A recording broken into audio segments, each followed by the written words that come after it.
Hi, it's Ileana. So today I'm going to be talking about revisiting the July 15th, 16th, 2024 Cliff High event and the basically what the future forecasters group remote viewed. And I think what happened with that particular remote viewing is interesting. So July 15th and 16th have happened. There was not any public viewing of UFOs appearing over submarines. There wasn't any engagement with submarines and UFOs. There wasn't any cloaked craft appearing in the skies. There was no invasion. There was just quietness on 15th and 16th of July.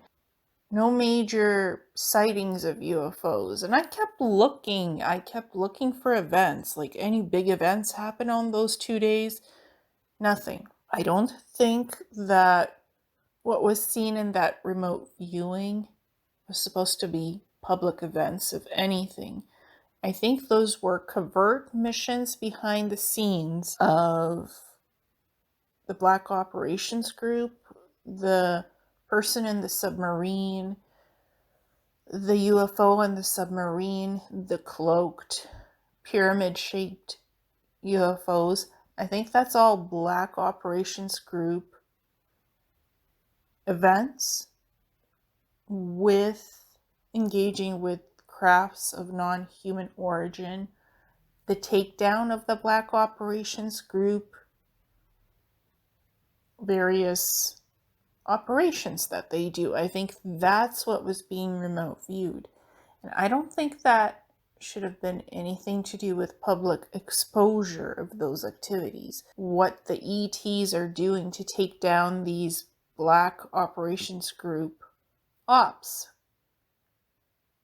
And the Black Operations Group monitoring what the ETs are coming down to take down, literally to dismantle their operations.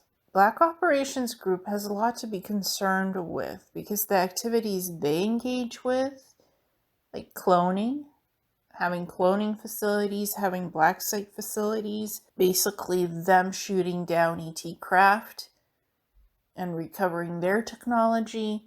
They've shot down crafts from Pleiadians, from Sirians, from insectoid beings.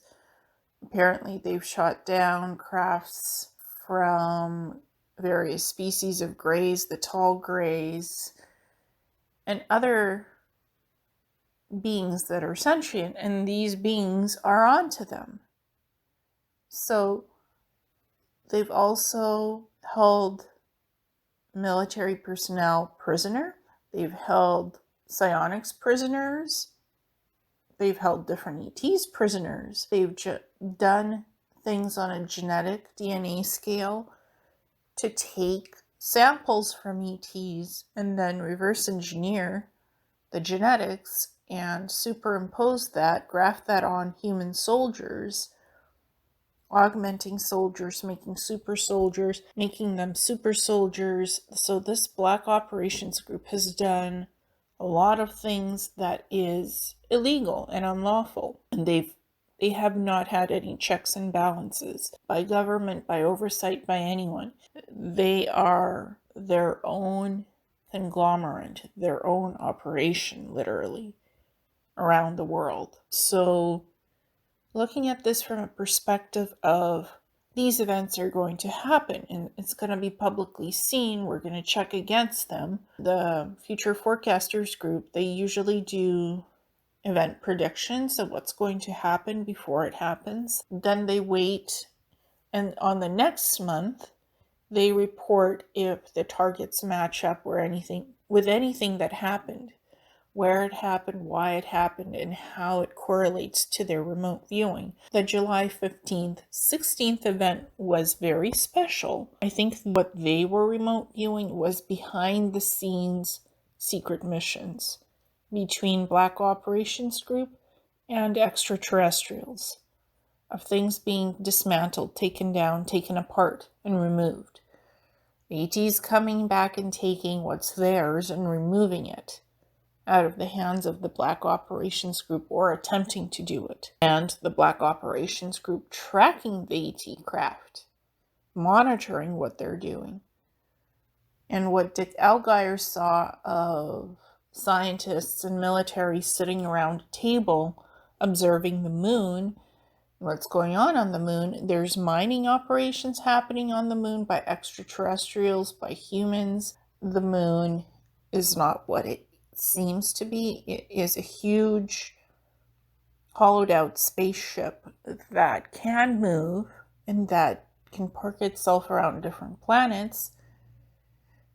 There's many different bases on the moon, human, non-human, extraterrestrial. There's so much going on the moon to monitor and watch which ETs are coming in and out of the moon, which human space programs are coming in and out of the moon,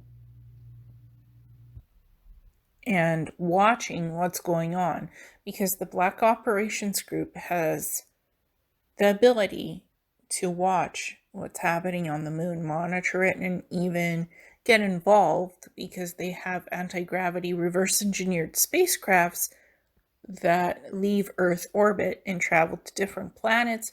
They have several cloaked advanced space stations that they've developed. They have an infrastructure. They're not just a simplistic Black Ops group.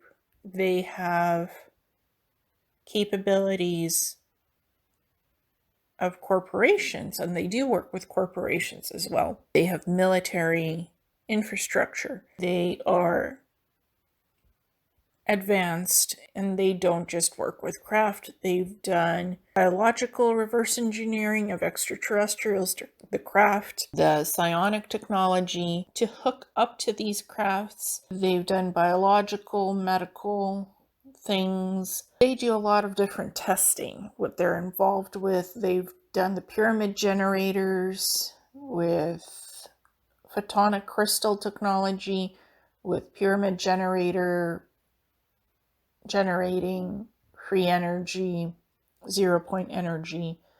They have advanced scalar weapon systems. They have advanced laser technology. They have holographic technology for cloaking and invisibility.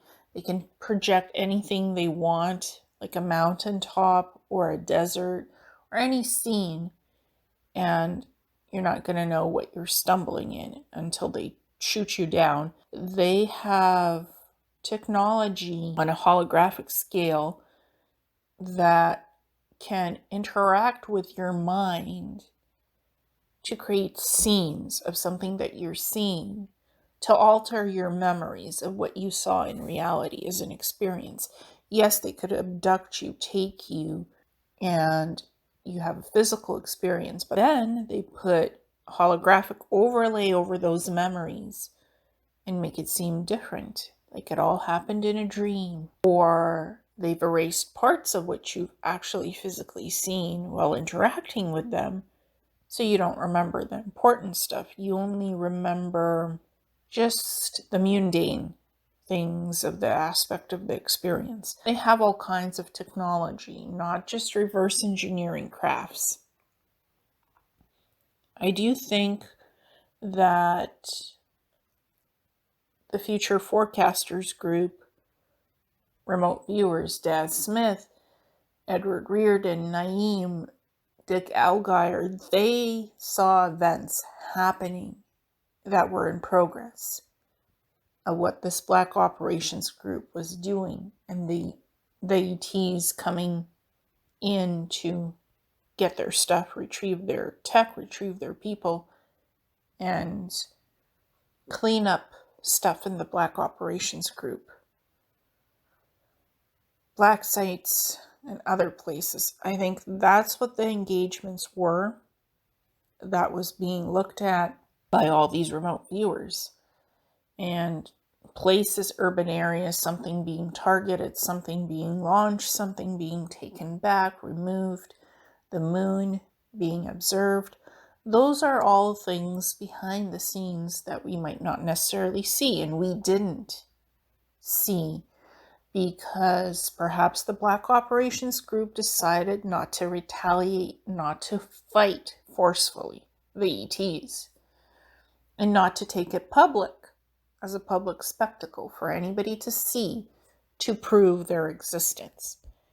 They decided not to do exactly what was being remote viewed of them doing, of them taking action against the ETs, taking it public spectacle as events that people actually see, crafts decloaking, crafts fighting, something happening between submarines and UFOs. If you've been already pre-exposed of what is going to happen in something, of a future event happening, and sort of that being exposed to people, why act it out and make it even more sensational? Perhaps they decided to not do it and just quietly do things behind the scenes and not have anybody see anything as proof of concept for what the remote viewers were seeing. Why expose yourself more than you have to? These are all things we need to consider. And why wasn't any of this publicly seen, what the remote viewers were reporting on for July 15th, 16th, and what Cliff High had predicted? Sometimes when you go to date things on exact dates of events, it could be exciting. It's like you're seeing all these things that are hard to explain. You're seeing UFOs, you're seeing submarines, you're seeing ET engagements with cloaked pyramid crafts. You're seeing things that are beyond the scope of normal events that usually take place. So you're wondering, what the heck is this? What's going on here? And then when that stuff that is happening behind the scenes, you're not seeing on those dates of events, that is happening behind the scenes, but it's not meant to be exposed to the world. Or maybe they planned to expose it, but things got changed and it was all done quietly. But it was seen in the remote viewing details. I think that's what happened. You're seeing behind the scenes action of engagements between the ETs and the Black Operations Group. That's what that looks like to me.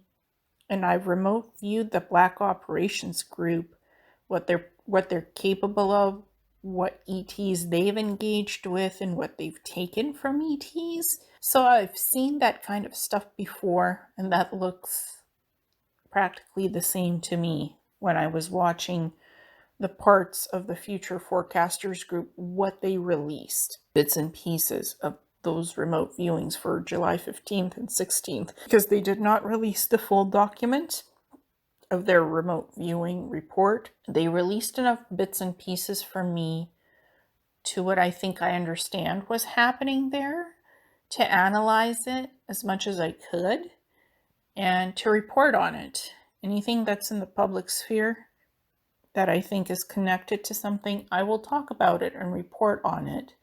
And other people have reported on it as well. Like Jack Connor thought that what he was seeing and others were talking about from that remote viewing of July 15th, 16th had something to do with the control group, as he calls it, control group in ETs, in engagements. And other whistleblowers have said it too. So when Jack was covering that event in his UFO News Roundup, he said, oh, that's likely the control group and the ETs coming back to take what's theirs and remove what's not supposed to be of what the Black Operations Group, or as he calls it, the control group, what they're not supposed to have anymore. That stuff is being removed from them, of what they forcefully took. I would agree with that statement. That's what, when I look at this stuff, that's what I see, is what I'm analyzing. Because I've seen this before again in remote viewings. I'm still doing investigation with those remote viewings, and I will not be releasing that until everything is finished. Potentially, maybe I'll release it. I have to discuss that. It's not fully up to me what happens with that or doesn't happen with that. It's an investigational project. but I've seen elements of that as well in that investigation. And I'm not the type of person, if I know that it's associated with an upcoming event, if I'm still doing an active investigation of something, I don't put it out publicly because I think I know what it's part of, what the sections are part of, but it's not for me to speculate on and just say, yeah, oh yeah, this is it. This is the smoking gun. We're putting it out there. No, it's part of a bigger piece of something that is being looked at. And so until everything is completed, I don't put it out there. And I might not put it out there because this is an investigation. I think it's worth seeing, but again, it is something that's big, something that I think I have to be careful with, so we'll see what happens.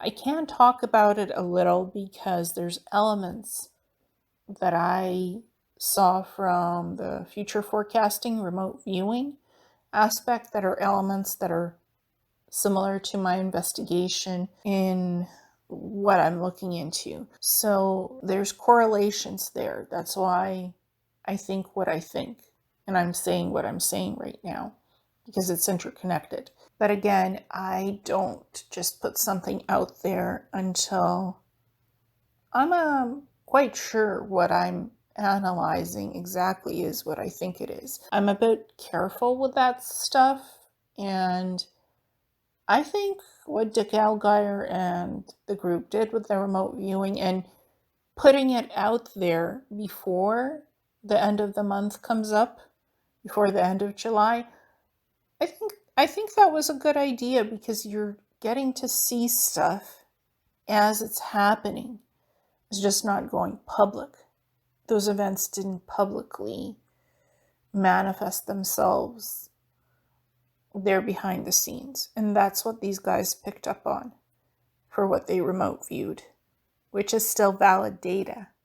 Just because you pick up something that's hidden, happening behind closed doors, does not mean it's not valid. It is very much valid in what was remote viewed. And it's data that is familiar to me, and I think I understand the data and what I was seeing and analyzing and interpreting, and it's correct. It's just not public viewing of live events. You're seeing events behind the scenes, and that's great. They did their job. They got it. They got it. And good for them. And it's good that they made portions of that public because people deserve to know the truth. Whichever form of truth that is. It's still good to know about it. So I just wanted to follow up on that and have a little discussion. I actually think those events happened in what was remote viewed, but it didn't happen on a public arena. It didn't go public because the Black Operations Group want to remain anonymous. The aspect of it that's the bad actors, they want to remain anonymous and they don't want their activities seen by the public. Hence, it didn't go public in what was going on there.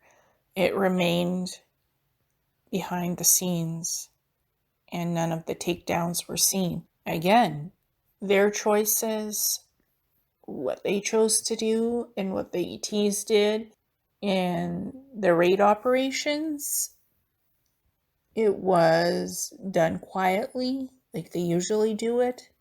That's how it's supposed to be. It's not supposed to be seen as public activities of what ETs do and how the Black Operations Group responds. It did not go to a massive public event to disrupt human activity. It didn't. I'm thankful it didn't because multiple things could have happened and none of those things happened, thankfully, so it's done. And we get to talk about it, analyze it, and sort of discuss what's what. So thank you so much.